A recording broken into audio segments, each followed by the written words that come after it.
let me get this straight. If you're having a hard time with an insurance company, there's no better person to hire than a public adjuster. But first, I see the people all the time having like arguments about contractors and adjusting and all this stuff, and like, oh, contractors, you can't adjust claims. Oh, contractors, you can't negotiate the policy. Contractors shouldn't have anything to do with the claims process. Well, typically it's a lot of public adjusters saying that. And don't get me wrong, I have nothing against public adjusters, man. They have their place in helping the policyholder, helping the homeowner, everything like that. But they're not always needed, just like a contractor's not always needed, man. Arguing against contractors being involved in the insurance process, and it's like, we don't negotiate claims.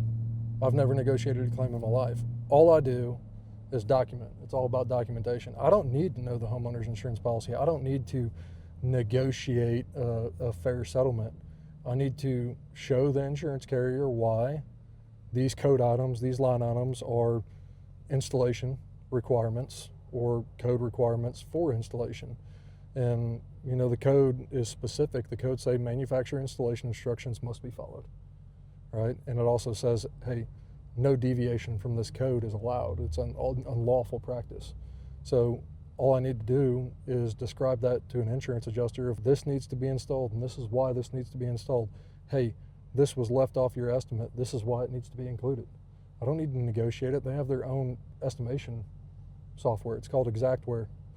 What's the point of negotiating pricing? There's no point of negotiating pricing unless you're doing lump sum estimates. If you know how to use their system and properly estimate using the software that they're already using, then you just need to tell them why it needs to be there. And if you have the proof of why it needs to be there, there's no negotiation. This is required, this is why it's required. And because it says that in the code, it requires it to be done per the code. And if it's not done per the code based on the manufacturer installation instructions that the code requires, then it's an unlawful practice. It's as simple as that.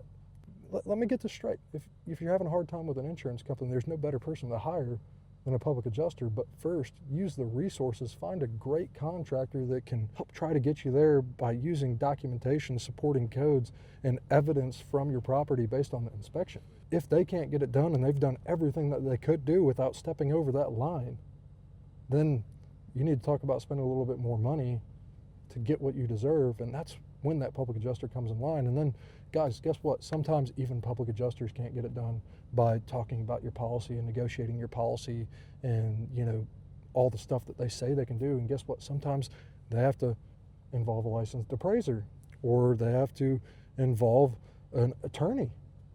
And then they have to go to arbitration or litigation, and they have to go through a suit, and sometimes they have to go to a trial. So it's not contractor versus public adjuster versus attorney versus, adjuster for the insurance company. It's just documentation. And everybody has a specific amount of documentation and resources that they can use to get it done. I like to say it like this.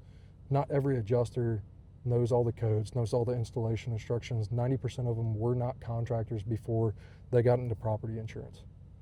They don't know proper estimation. They don't know the codes. You got to break it down to them. If you have kids, you know what I'm talking about. You got to write it down in crayon in big, bold letters so they can see it and understand it.